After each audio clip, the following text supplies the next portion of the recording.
they do great work, but they're trying to make a more and more realistic, game every year. And it is so realistic, but sometimes I don't want video games can be an escape. Yeah. I don't want to go into a video game and I get a breakaway and I do a finger roll. I want to yam it, I want to do the things I can't do in real life. I could go on my driveway and make a layup.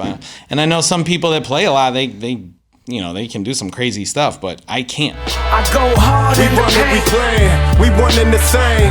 But what I need to know is who running this game. I go hard in the paint. What's up, everybody? Welcome to the Run the Court podcast.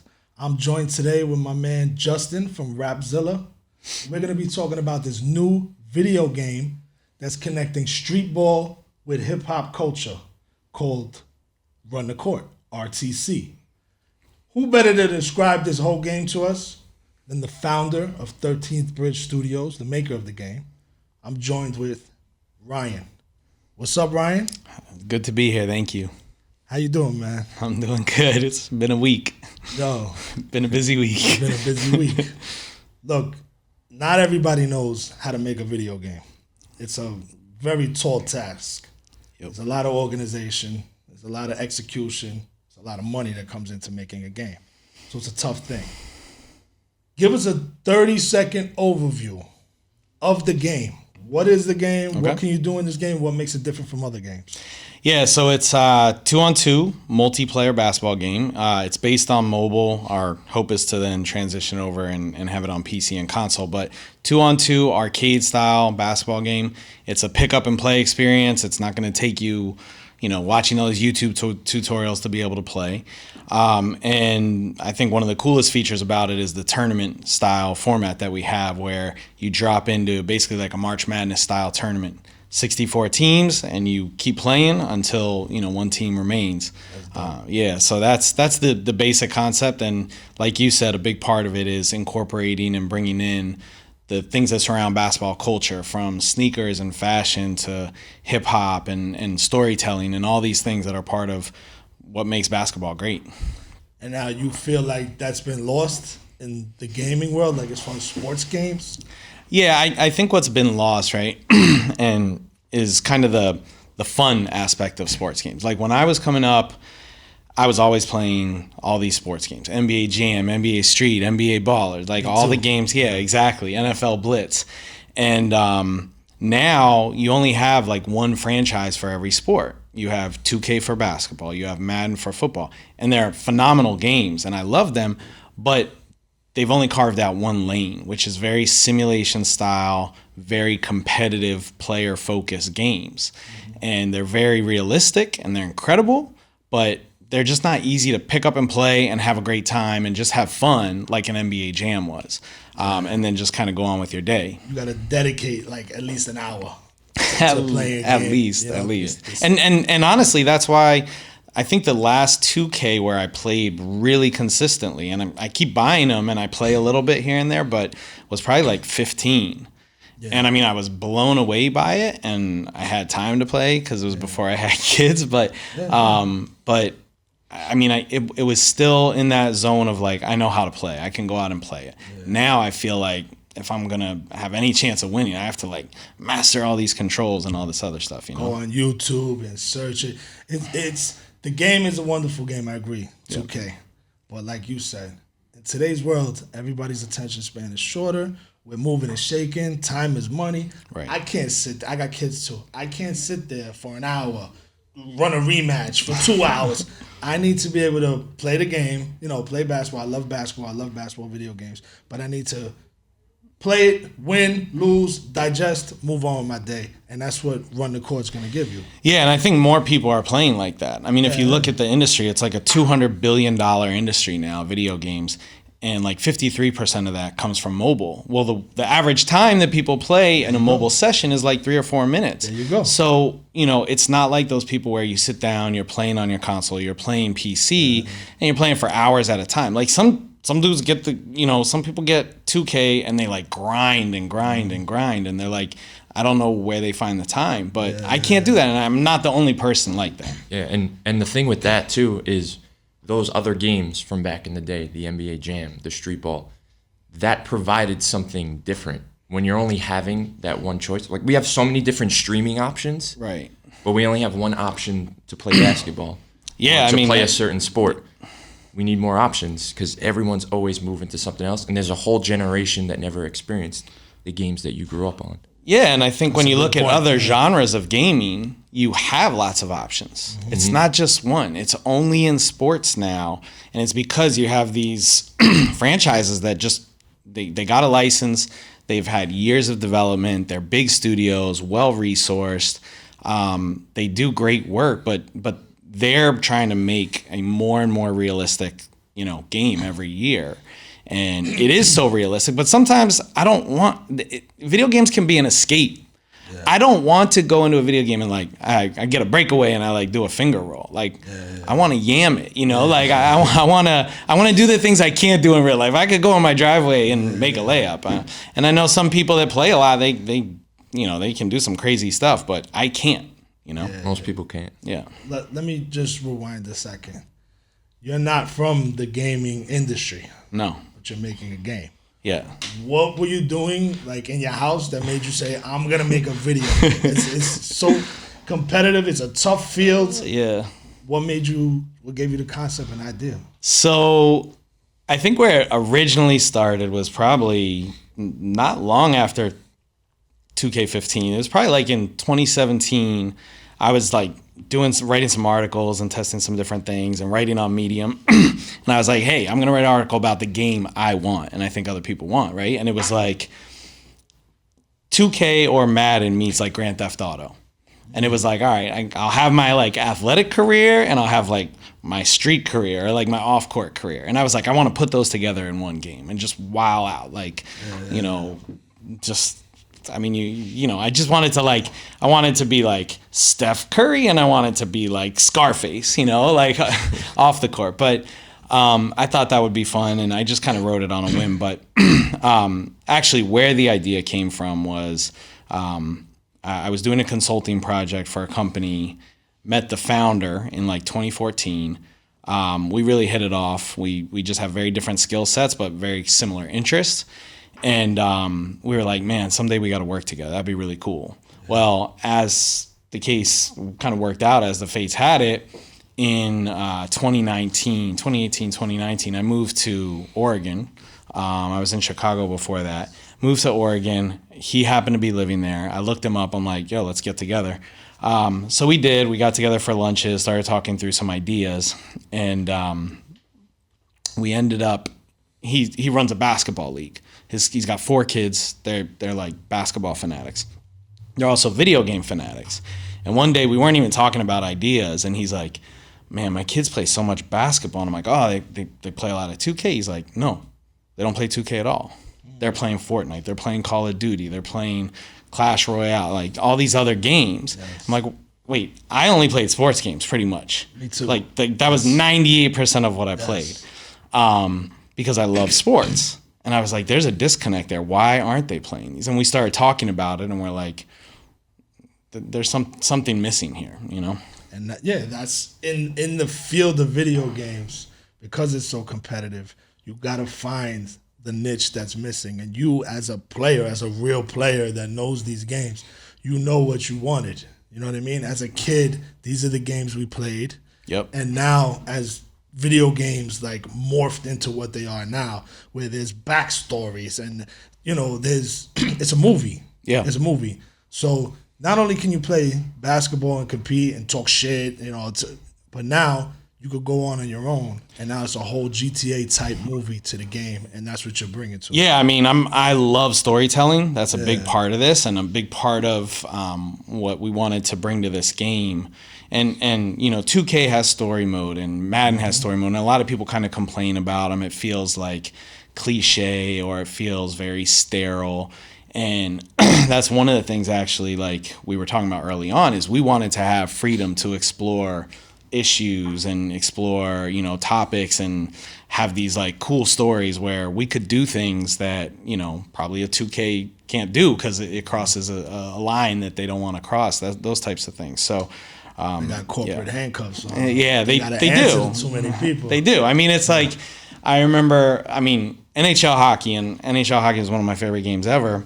Everything I know about hockey, because I'm not a hockey guy, came from NHL. I wouldn't know what like offsides or 2-line passes were or anything like that, which I don't even know if they still have those in real life. But I remember in that game, you could cross-check somebody, lay them out, and like blood would start coming out of their head. I remember and that. in Madden, I remember hitting people and like they got the concussion, the ambulance would come on the field and run over like everybody else on the field, right?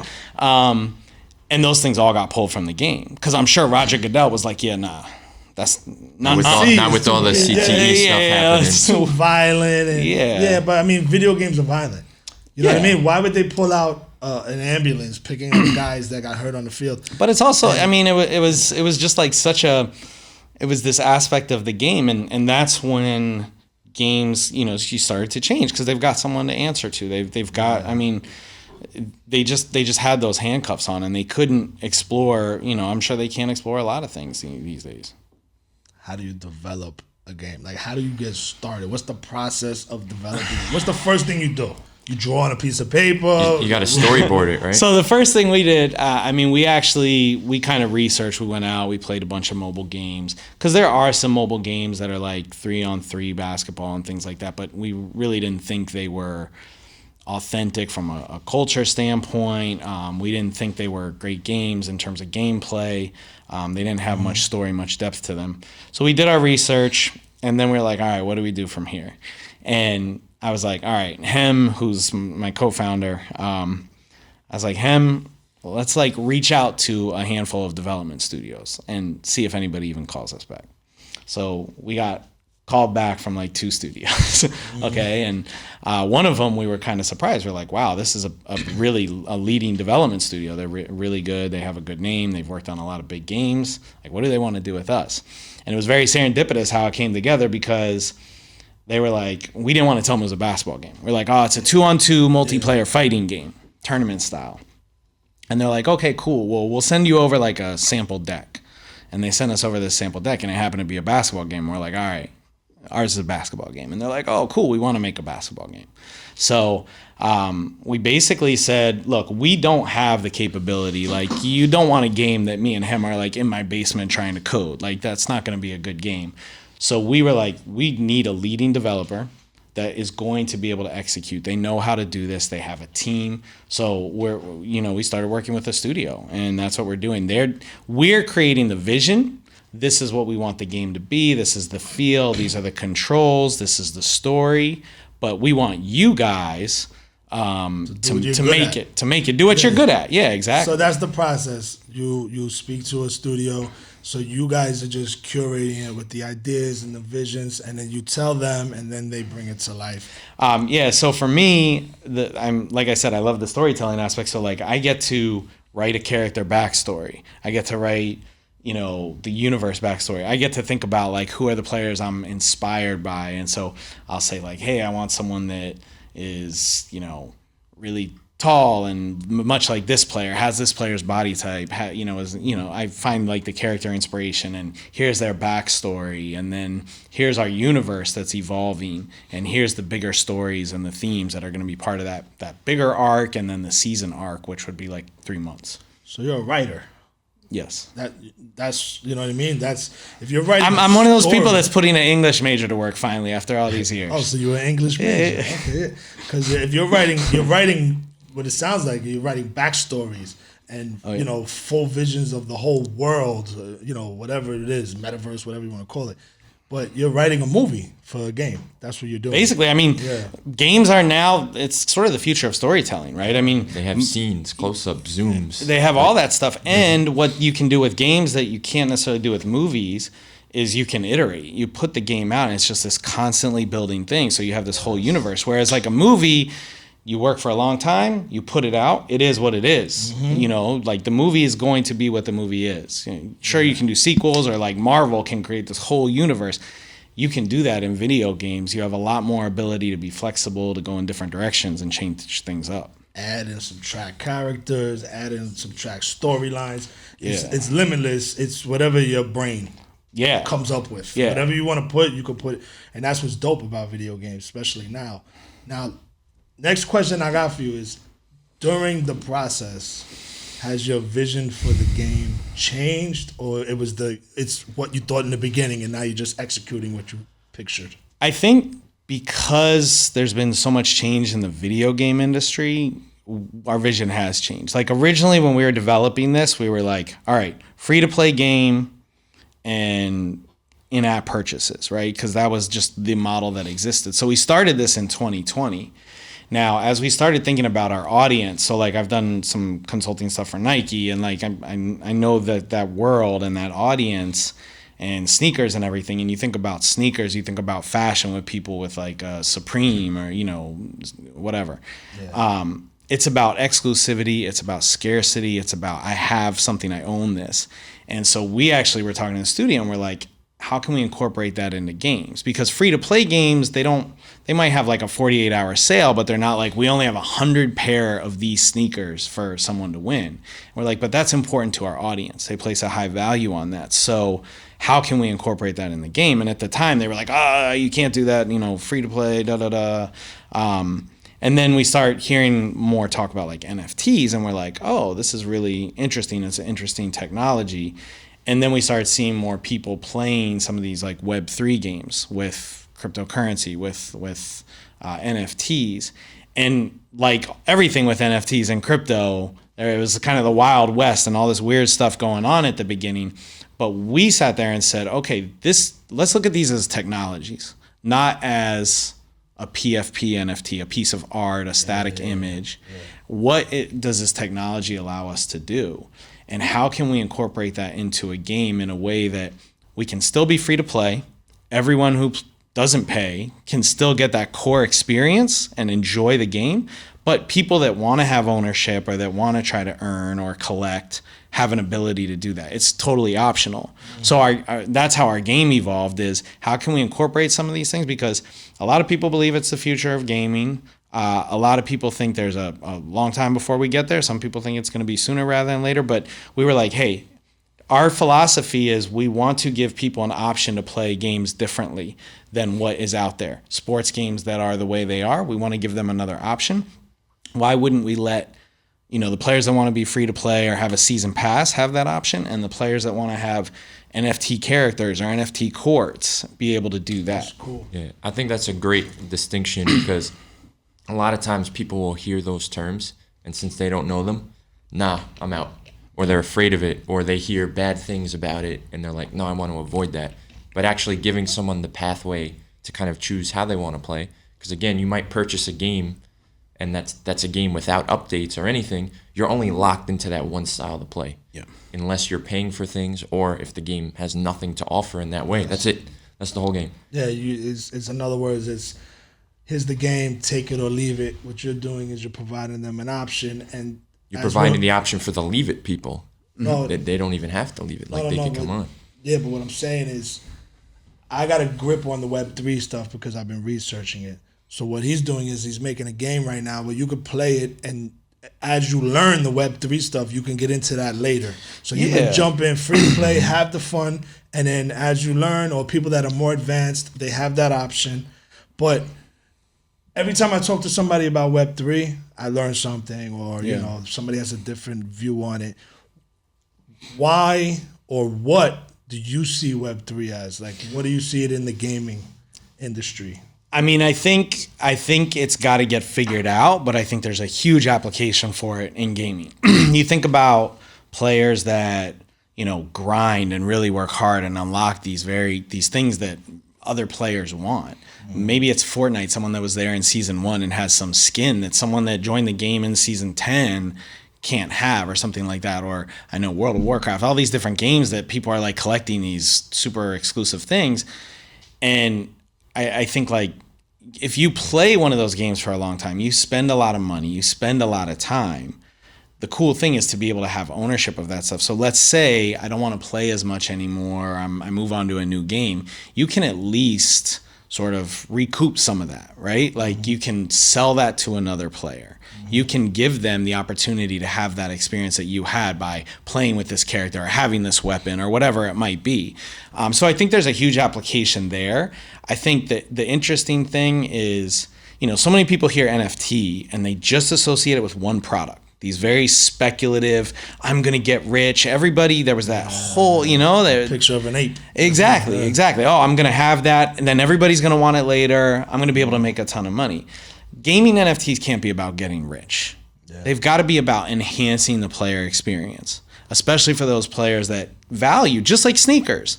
There are people that value the exclusivity and the scarcity. They love that. They love having something that they own that other people don't have. And in gaming, it can be achievement based. And you can say, like, I have this, it matters to me. I think that's where there's going to be this group that's very interested in that. All right, now go back to what you said on design and fashion and culture, because that's a huge thing in the game. In a lot of these games today, like my kids play Roblox. Yeah. So they're always constantly getting something new, a new skin, and what do you have in your game, like design wise? What's gonna make your game stand out design wise and culture wise and the visual? Because a lot of the art that I see online, a lot of it's very similar. People tweak it. Some people come here and there with something different. But what are you doing in your game to make yours stand out? So first thing is, games, there's skills to win and there's sort of the pay to win, right? So like 2K, you can pay money and make your character better. You can move them from a 66 to a 90, or you can grind for a really long time and do that. Mm-hmm. But you can pay to make your character better. So it's less about the gamer behind the control and more about the character, right? If I have a 64 and I got two friends that are like a level 64 and we go and play against three guys that are 90s, like it doesn't matter if we're better, they're probably going to kick our ass, right? So Fortnite is the opposite. Everybody's like, the characters are balanced. The characters are not that different. So it's more about the gamer. And that's how our game is. So it's skills to win, not pay to win. That's the first thing I think I'd say. But as far as what we've put in the game, we believe our audience is places a premium on sport culture, and the things that surround it, right? So again, talking about hip hop, sneakers, fashion, all those things. So and they know sports and they know basketball. So the things we've put in there are, you can get that dunk that you remember Vince Carter doing. You can get that. You can get, a certain pair of sneakers that's super exclusive, or you can get outfits. You can get all these things, and we've got actually awesome artwork. So your characters can get these. Who did the artwork on the game? So as far as some of this stuff came from the studio, they've got a great team, but also like we have Dustin Canelin. So Dustin, he's not a household name, but this guy has worked on so many iconic things in basketball. So he's the one that did the town uniform for the Warriors. Shit. So he did that. That's the best selling jersey, I think, probably like the last 5 years. Oh yeah, I'm sure. The town? The black one, the town with the tree and everything. Wow. So he did that. He did a bunch of other uniforms. I think he did some of the city edition, like for Minnesota, for Philly. He did like the Nets first uniform. So he's worked on these iconic things. Then he's worked with Kyrie, with KD, with Giannis, he does a ton of work with Steph Curry. He just did like a drop with the Warriors and Steph Curry to celebrate their championship with his new brand, Trophy Hunting. He had this brand called Undercrown that actually was very similar to what we're doing, where he was putting like Biggie or Tupac on the shirts and like basketball stuff and like in the Jordan pose and bringing together, that culture of hip hop and basketball. So he did our logo, which is this R logo with the pennant flag in it. The Run the Court, bridge. Yeah, the Run the Court logo. He's working on some of the outfits and sneakers for the game. We've got the studio does incredible art. The art is kind of in the style of like Valorant, so it's like this sort of polygon-ish, but it's a very cool art style. So you're taking it serious. It's an air of legitimacy. I mean, yeah, if you went and recruited the guy that made the town, he's worked with all these big names. Matter of fact, you said trophy hunting. I saw Steph in the post game when I noticed it. I saw it. I said, "Oh, it's a trophy hunting." So that's the guy that's doing the design. Yeah. And we've got some other people that have very sort of, we haven't kind of said who it is yet, but we've got some other people that are working on stuff that have just amazing careers in design. We really, that's another element of this game, is we very much value that design community, and not just to throw a bunch of brands in and create like this Frankenstein mess of like all these brands, but to really like kind of have a curated community that we bring in designers specifically to add to that. What I think one of the coolest features of the game, and you got to explain it, man, because to me it's innovative.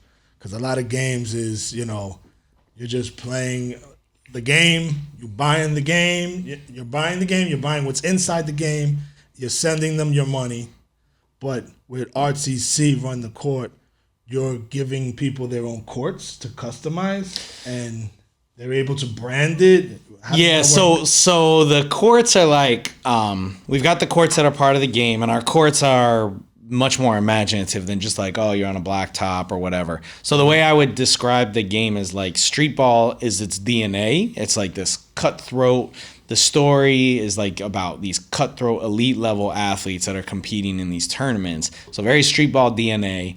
But then it's like elevated in the sense of it's not just blacktops and back alleys.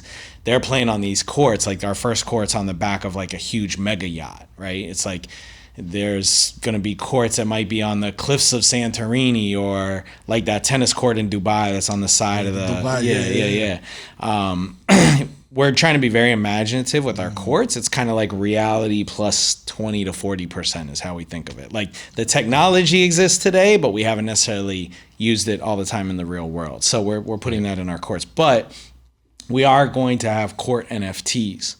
And this is one of those things that where you can say, how does an NFT work? We've got two types. We've got the character NFTs and the court NFTs. Court NFTs allow you to host your own tournaments. So there's the general tournaments. Big. There's the general tournaments, like, you drop into a tournament, you play, blah, blah, blah. Then it would be like almost like if Fortnite allowed you to host, a battle royale, and you had aspects of the island that you could customize. So for us, you get a court, you own the court, you can customize elements of it. If you're a brand, you can put your own logos on it, for advertising. But what you do is you can host tournaments. And our goal is to allow people that want to play to earn, or play and earn, is to be able, if they want to play in a tournament where they can pay an entry fee and they can compete for prize, for actual prize, where they can get real money, cryptocurrency, with Bitcoin. And then the owner, whoever's hosting that tournament, gets a cut of the door fees, basically the entry fees. And the way this would kind of work is, let's say I'm someone with a big following. I'm a brand. I'm a celebrity. I'm an athlete. I'm a rapper, whoever. And I have one of these courts.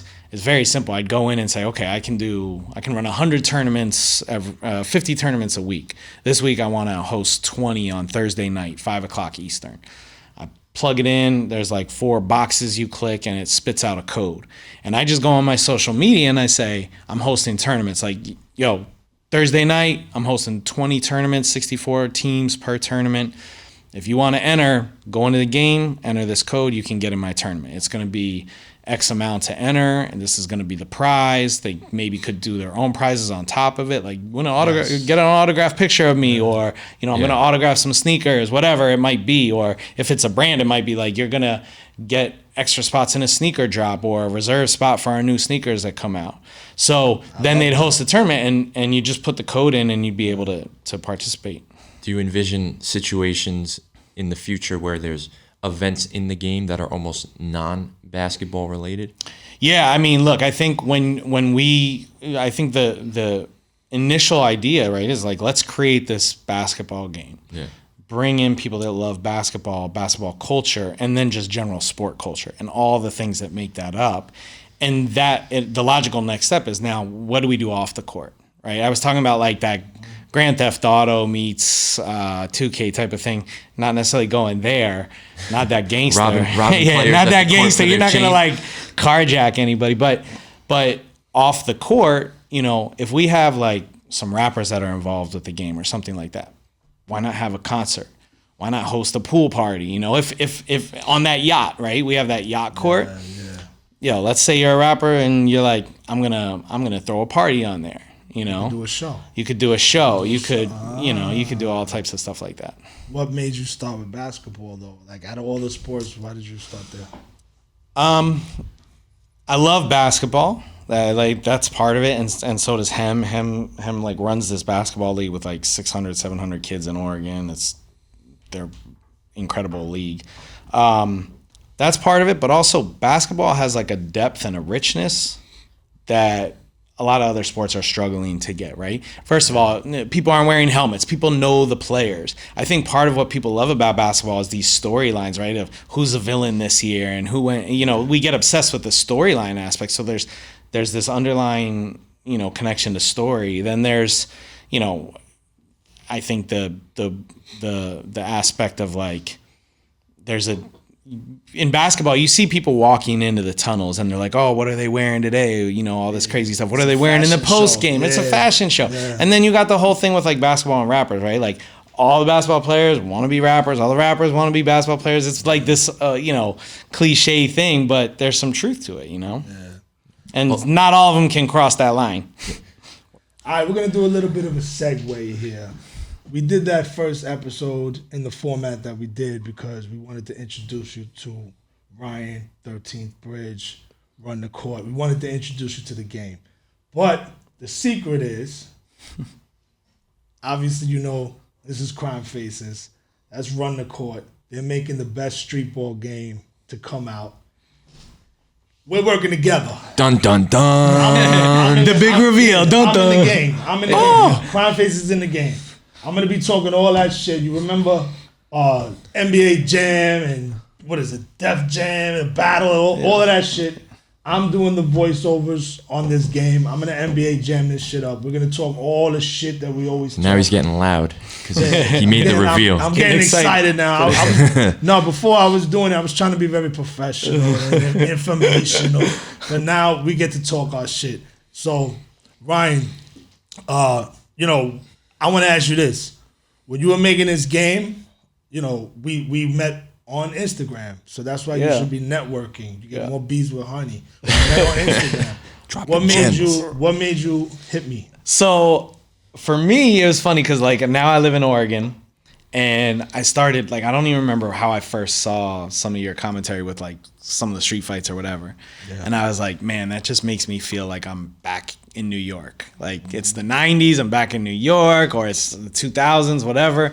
I'm back in New York, but like it just resonated with me, and I was like, it was really cool. And then I was reading this book about how NBA Jam came to be, and it was like the whole story, which is an awesome book, really cool to read about like the guys at Midway and like how this all came to be. And one of the things they were talking about was when they got someone who's from Second City, which is like the comedy, a lot of all the Saturday Night Live people come out of there in Chicago. Yeah. Famous. So tons of people. They got this guy and they're like, oh, come on down. Can you like do some vocal stuff for this game?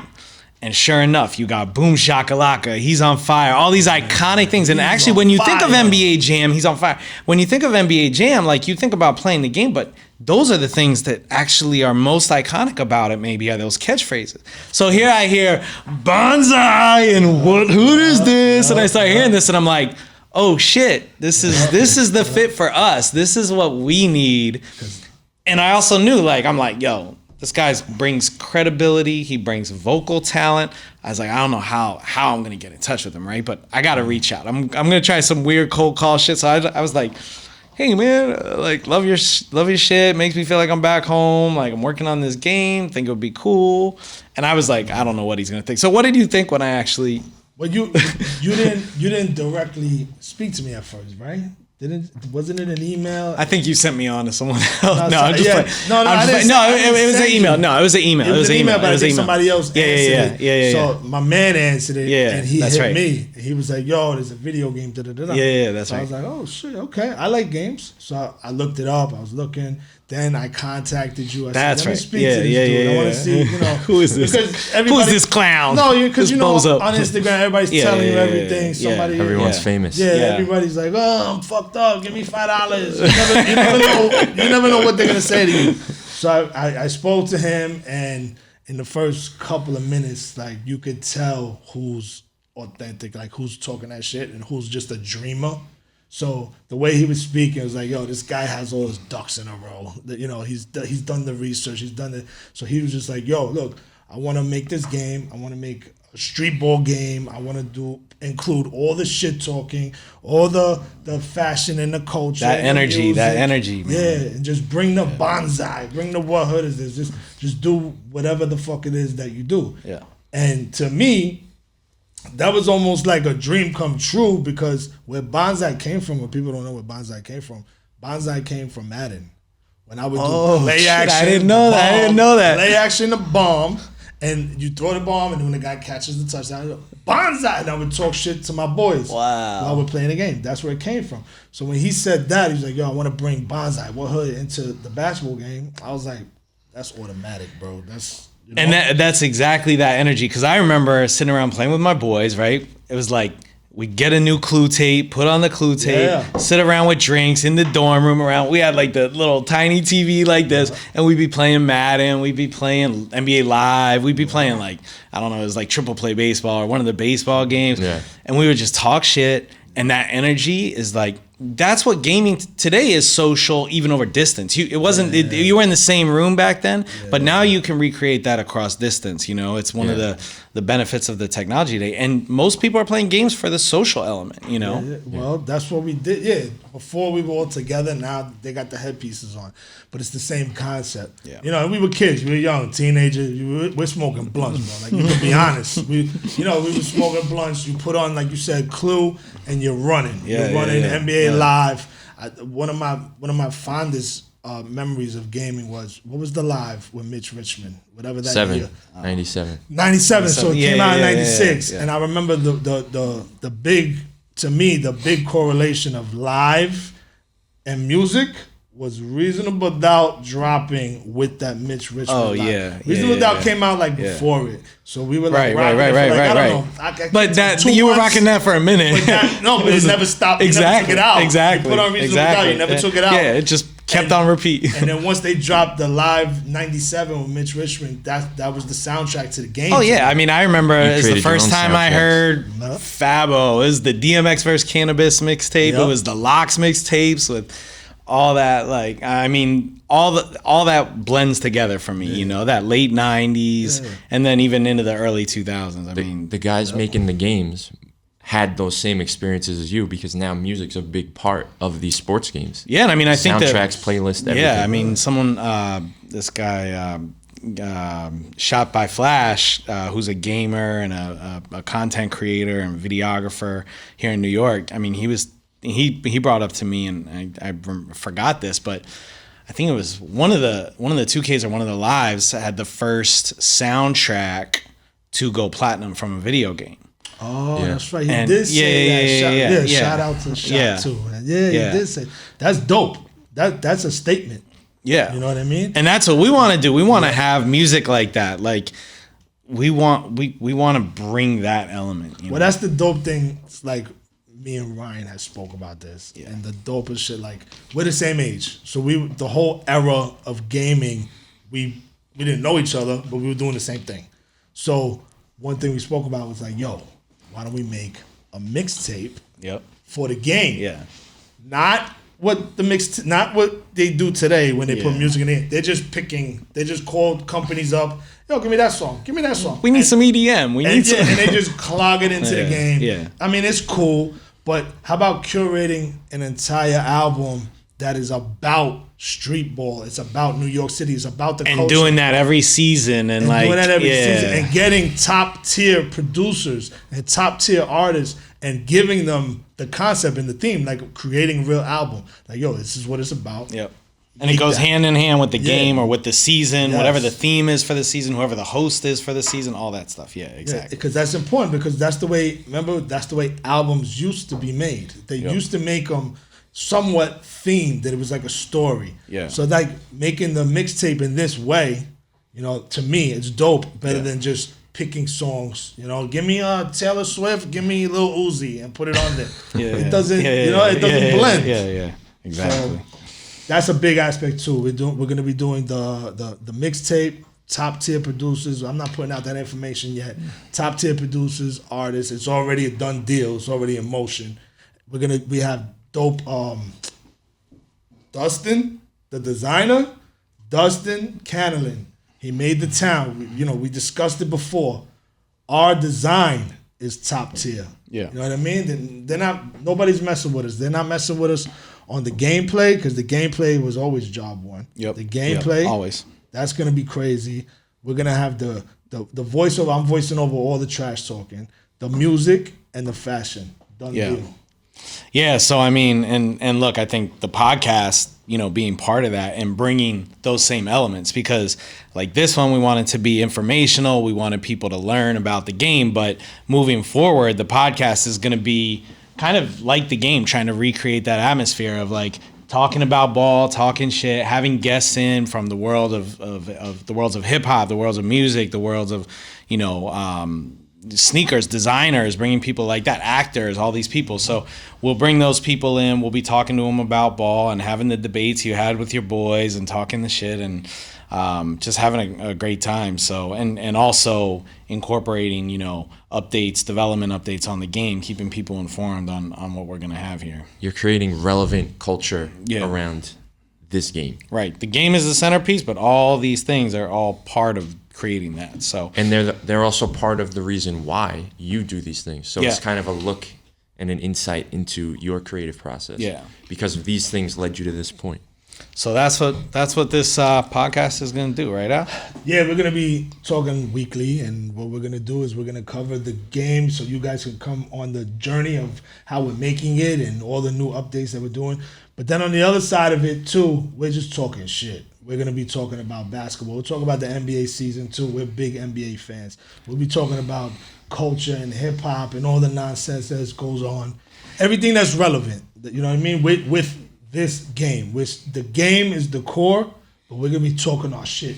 And we'll also be asking the audience for input on some of the things in the game. I mean, we're going to ask, like, here's some characters. Who do you want to be the next character? We'll be getting that audience feedback because it's all about building the community. And if you behave yourself, we might put you in the game. Yeah, there you go. We'll give you some move. We'll give you your own crossover. That's what we're doing at RTC. Run the court. 13th Bridge Studios. Ryan, Justin, let's wrap this up, B. This is it. We got work to do. We're going to bring you the best game out. Run the court game, RTC, 13th Bridge. Let's go. Thank you.